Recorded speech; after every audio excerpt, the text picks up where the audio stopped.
भगवान भोलेनाथ की दो रूपों में पूजा की जाती है, एक मूर्ति रूप और दूसरा है शिवलिंग रूप। और आज हम आपको बता रहे हैं कि कैसे अलग अलग शिव प्रतिमाओं की पूजा करने से आपकी ढेरों मनोकामनाएं पूरी हो सकती है। तो चलिए अपनी चर्चा को आगे बढ़ाते हुए बात कर लेते हैं भगवान शिव की उस प्रतिमा के बारे में जिसकी पूजा करने से आपको धन, दौलत, ऐश्वर्य, मान सम्मान मिलेगा। साथ ही आपकी जिंदगी में आ रही सभी परेशानियां भी दूर हो जाएंगी। तो चलिए पंडित जी से जानते हैं इस प्रश्न का जवाब। तो पंडित जी, धन, दौलत, ऐश्वर्य, मान सम्मान, आज सभी की यही कामना होती है, कौन सी शिव प्रतिमा की पूजा की जाए? बार बार मैं कहता हूँ, अपने सभी दर्शकों को सुनाता हूँ कि आशुतोष तुम अवधर दानी, आरत हरहु दीन जन जानी। भगवान शिव से बड़ा दानी कोई है ही नहीं। उन्होंने रावण जैसे राक्षस को भी सोने की लंका दे दी थी। अपने पास तो कुछ रखते ही नहीं है, सब कुछ भक्तों के लिए, और तत्काल प्रसन्न होते हैं, भक्तों की झोली भर देते हैं। तो अगर आप भी चाहते हैं कि भगवान शिव की कृपा आप पर सदैव बनी रहे, आपके परिवार पर बनी रहे, तो नंदी और माँ पार्वती के साथ सभी गणों से घिरे हुए भगवान शिव की ऐसी प्रतिमा की उपासना करने से मनुष्य को मान सम्मान की प्राप्ति होती है। ये प्रतिमा कहाँ होगी, कहाँ की होगी, कहाँ का सीन होगा? सिर्फ कैलाश का सीन होगा, जहाँ बाघंबर धारण किए हुए भगवान शिव साधना में रत होंगे। बाएं तरफ उनके माता पार्वती खड़ी होंगी और आगे नंदीगण हाथ जोड़ करके प्रार्थना कर रहे होंगे, और भगवान शिव का एक पैर दाहिना पैर नीचे होगा, बायां पैर दाहिने पैर के नीचे होगा, और भगवान शिव उस समय आंख बंद करके समाधि अवस्था में होंगे।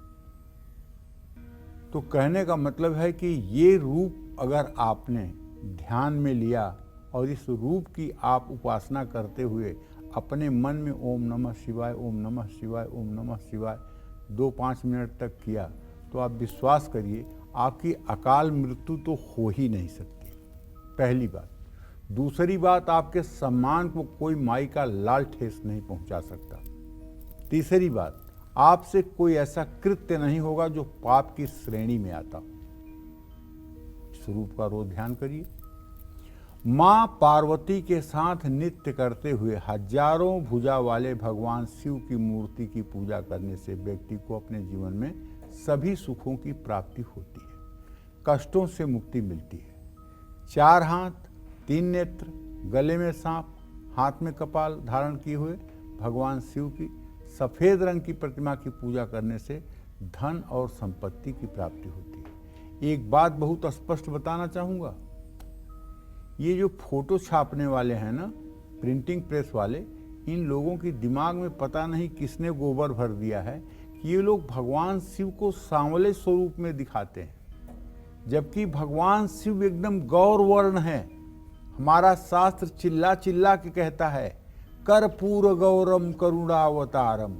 कपूर के समान गौर वर्ण है जिसका, जो करुणा के अवतार हैं, वो भगवान शिव हैं। तो इनको किसने राय दे दिया है कि भगवान शिव सांवले रंग के हैं, काले रंग के हैं? इसलिए भगवान शिव की हर समय प्रतिमा एकदम श्वेत वर्ण में होनी चाहिए। और आप भी अगर भगवान शिव का ध्यान करें तो श्वेत वर्ण में ध्यान करें।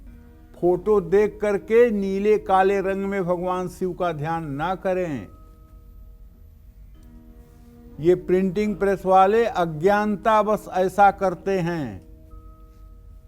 और अगर संगमरमर, सफेद संगमरमर की कहीं भगवान शिव की प्रतिमा हो तो उसका ध्यान आप करें, वो आपके लिए लाभकारी होगा। काले रंग, लाल नेत्र वाले, आभूषणों की तरह गले में नाग को धारण किए हुए, हाथ में गदा और कपाल लिए हुए भगवान शिव की प्रतिमा उपासना करने से परेशानियां जरूर खत्म हो जाती हैं, लेकिन साधना पूरी नहीं होती है। शत्रुओं का भय खत्म हो जाता है, लेकिन आप शिव भक्ति में उच्च स्थिति में नहीं जा पाते हैं। इसलिए आपको हर समय कर्पूर वर्ण, कपूर के समान गौर वर्ण में ही शिव की उपासना करनी चाहिए। किसी दूसरे रूप रंग की कल्पना मन मस्तिष्क में नहीं करनी चाहिए।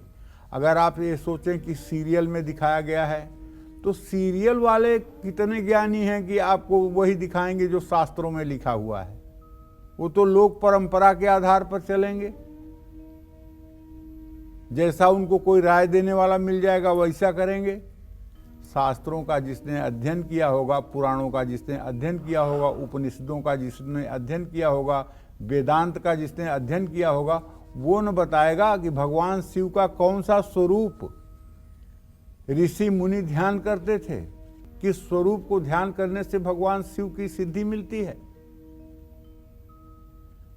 तो कहने का आशय यह है कि जब भी आप भगवान शिव का ध्यान करें तो कर्पूर रंग, कर्पूर के समान गौर वर्ण, 3 नेत्रों वाले, 2 भुजाओं वाले, गले में मणिधर को ध्यान में देते हुए, सर पे चंद्रमा, गंगा, इन सब चीज़ों का ध्यान करते हुए अगर भगवान शिव का आप ध्यान करेंगे तो आपका ध्यान सफल होगा। जय मां विंध्यवासिनी।